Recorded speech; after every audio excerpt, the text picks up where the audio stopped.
अस्सलामुअलैकुम वरहमतुल्लाहि वबरकातुहू। मैं हूं आपका मेज़बान मशकूर शमसी रहमानी। आज मोरखा 23 जुलाई है। पेश है दूरबीन की ताज़ा तरीन पेशकश। आइए पहले हेडलाइंस पर नजर डालते हैं। बिहार वोटर लिस्ट तनाज़ो, पार्लियामेंट के मानसूनी इजलास में अपोजिशन का जोरदार एहतजाज, राहुल गांधी की क़ियादत में मुजाहिरा। नायब सदर जगदीप धनखड़ का अचानक इस्तीफा, इलेक्शन कमीशन ने नए इंतखाबी अमल का आगाज कर दिया। मोदी हुकूमत ने 9 वर्ष में 12 लाख करोड़ के कर्जे माफ किए, खड़गे का बड़ा इल्जाम, सरकारी रिकॉर्ड भी जेर बहस। राहुल गांधी का हुकूमत पर बड़ा हमला, हिंदुस्तान में इलेक्शन चोरी, वोटर लिस्ट, ट्रंप बयान और खारजा पॉलिसी पर भी सवाल। पार्लियामेंट स्टेट मस्जिद तनाज़ो पर सियासी घमासान, अखिलेश यादव का बीजेपी पर जवाबी वार, अकीदा जोड़ता है बीजेपी मजहब से तोड़ती है।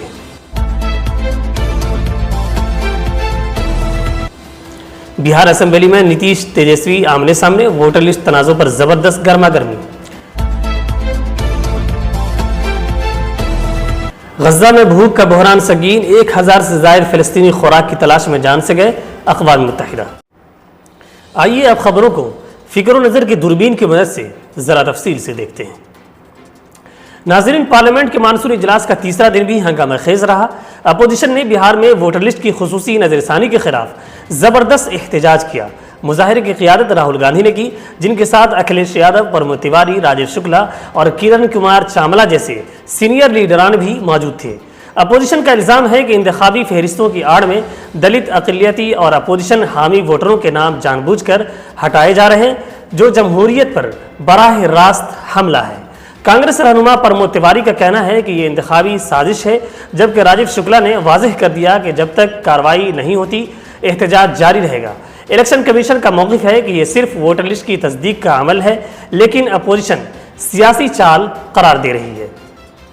नायब सदर जमहूरिया जगदीप धनखड़ के अचानक इस्तीफे के बाद इलेक्शन कमीशन ने नए नायब सदर के इंतखाब के लिए अमल शुरू कर दिया है।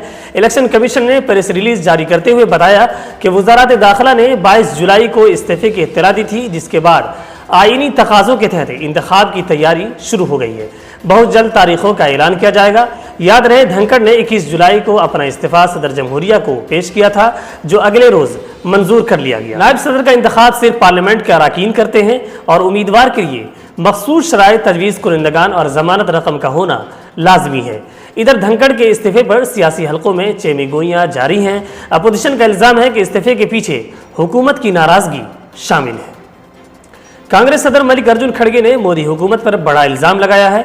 उनका दावा है कि पिछले 9 वर्षों में हुकूमत ने अपने कारपोरेट दोस्तों को फ़ायदा पहुंचाने के लिए 12 लाख करोड़ रुपये के सरकारी बैंक कर्जे माफ़ किए हैं। ये इल्ज़ाम राज्यसभा में 22 जुलाई को पूछे गए सवाल नंबर 244 पर मबनी है, जिसमें हुकूमत ने तस्लीम किया कि पब्लिक सेक्टर बैंकों ने ये कर्ज राइट ऑफ किए हैं। खड़गे ने इसे आवाम के पैसे का गलत इस्तेमाल करार देते हुए कहा कि गरीबों से लूट कर अमीरों पर लुटाया जा रहा है। इधर हुकूमत का मौक़िफ़ है कि राइट ऑफ का मुतालबा कर्ज माफ़ी नहीं, बल्कि बैंक की बैलेंस शीट से नाकाबिल वसूल रकम को हटाना है, मगर अपोजिशन इस वजह से मुतमईन नहीं। नाज़रीन, पार्लियामेंट के बाहर आज कांग्रेस लीडर राहुल गांधी ने अपोजिशन अरकान के साथ जोरदार एहतजाज किया और मोदी हुकूमत पर संगीन इल्ज़ामात लगाए। राहुल गांधी का कहना है कि बिहार, महाराष्ट्र और कर्नाटक में वोटर लिस्ट के साथ छेड़छाड़ की जा रही है और दलित अक़लियतों, ओबीसी तबके के वोटर्स को जानबूझकर फहरिस्त से खारिज किया जा रहा है। उनके बकौल हिंदुस्तान में इलेक्शन चोरी हो रहा है और हम खामोश नहीं बैठेंगे।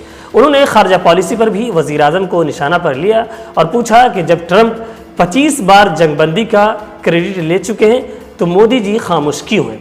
अपोजिशन का मुतालबा है कि वोटर लिस्ट के अमल में शफाफियत लाई जाए और इलेक्शन कमीशन इस मामले का फौरी नोटिस ले। नाज़रीन, पार्लियामेंट स्टेट मस्जिद में समाजवादी पार्टी की मुबैना मीटिंग पर सियासी हंगामा खड़ा हो गया है। बीजेपी ने एसपी पर मजहबी मकाम को सियासी मकासद के लिए इस्तेमाल करने का इल्ज़ाम लगाया, तो अखिलेश यादव ने पलटकर कहा कि अकीदा जोड़ता है, बीजेपी मजहब को तोड़ने का हथियार बनाती है। बीजेपी के ब्रजेश पाठक ने अखिलेश को नमाजवादी करार दिया, जबकि एसपी लीडर राजीव राय ने सवाल किया कि क्या मस्जिद जाने के लिए बीजेपी से लाइसेंस लेना होगा। डिम्पल यादव ने वजाहत दी कि वहां कोई सियासी मीटिंग नहीं थी, बीजेपी सिर्फ आवाम को गुमराह करना चाहती है। इधर बीजेपी अक़लियती मोर्चा ने मस्जिद को पार्टी दफ्तर बनाने के इल्ज़ाम में एसपी एमपी मुहिबुल्लाह नदवी के खिलाफ कार्रवाई का मुतालबा किया और 25 जुलाई को एहतजाज का ऐलान भी किया है।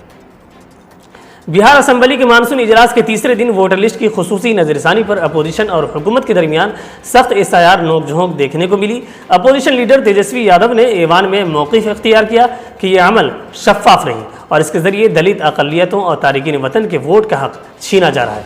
उन्होंने इलेक्शन कमीशन पर सवाल उठाते हुए कहा कि क्या कमीशन का काम शहरियत की जाँच है या शफाफ इलेक्शन कराना। वज़ीर आला नीतीश कुमार ने तल्ख़ लहजे में रद्द-ए-अमल देते हुए कहा कि राष्ट्रीय जनता दल के दौरे हुकूमत में क्या किया गया। उन्होंने तेजस्वी को याद दिलाया कि वो बचपन में थे जब उनके वालिद लालू प्रसाद और वालिदा राबड़ी देवी 7 साल वज़ीर आला रहे। इलेक्शन कमीशन का कहना है कि 52 लाख से ज़ायद वोटर्स अपने रजिस्टर पते पर नहीं मिले, जो कुल वोटर्स 6.62% हैं। इस पर अपोजिशन ने खदशा जाहिर किया कि लाखों लोग खुसूसन गरीब और मेहनतकश तबका वोट डालने के हक से महरूम हो सकते हैं। तेजस्वी ने ईवान में कहा कि गरीबों के पास वो 11 दस्तावेज आप कहाँ से आएंगे जो इलेक्शन कमीशन मांग रहा है। जो बिहार से हिजरत कर चुके हैं वो वोट डालने तो आते हैं मगर उनके नाम फहरिस्त से खारिज हो सकते हैं। नाजरीन, एक अफसोसनाक और दिल दहला देने वाली खबर गज़ा से आ रही है। अक़वाम मुत्तहिदा के इंसानी हुकूक़ के दफ्तर ने इंकशाफ किया है कि गज़ा में 1000 से ज़ायद फ़लस्तीनी, जिनमें ख़वातीन और बच्चे शामिल हैं, खुराक हासिल करने की कोशिश के दौरान इसराइली फोर्सेस के हाथों मारे जा चुके हैं। ये अमवात ज़्यादातर उन अमदादी मराकज़ के करीब हुई जो अमेरिका और इसराइल की हिमायत से कायम किए गए थे। अक़वाम मुत्तहिदा और आलमी इमदादी इदारों का कहना है कि गज़ा में कहत का ख़तरा शदीद बढ़ चुका है। गज़ा के वज़ारत सेहत के मुताबिक 101 अफराद भूख से हलाक हो चुके हैं, जिनमें 80 बच्चे भी शामिल हैं। वर्ल्ड फूड प्रोग्राम के मुताबिक गज़ा की 1/3 आबादी कई दिनों से खाने के बगैर जिंदा है, जबकि 1 लाख से ज़ायद ख़वातीन और बच्चे शदीद ग़िज़ाई किल्लत का शिकार है। इधर खैराती इदारा मेड ग्लोबल ने रिपोर्ट किया है कि सिर्फ पिछले 3 दिनों में 5 शीरखार बच्चे भी भूख से मर चुके हैं। इदारे के सरबराह जोसेफ बेलो का कहना है कि ये एक जानबूझकर पैदा की गई इंसानी तबाही है, जहां न खुराक दस्तयाब है, न दवा और न ही बचाने वाला कोई निज़ाम। नाज़रीन, अक़वाम मुत्तहिदा बार बार अपील कर चुका है कि गज़ा की नाकाबंदी ख़त्म की जाए ताकि इमदाद पहुँच सके, लेकिन ज़मीनी हक़ाइक़ बस से बदतर होते जा रहे हैं। नाज़रीन, आज के दूरबीन में न्यूज़ बुलेटिन का इख्तिताम यहीं करते हैं। अपना ज़रूर ख्याल रखिए। मुझे दीजिए इजाज़त। शुक्रिया।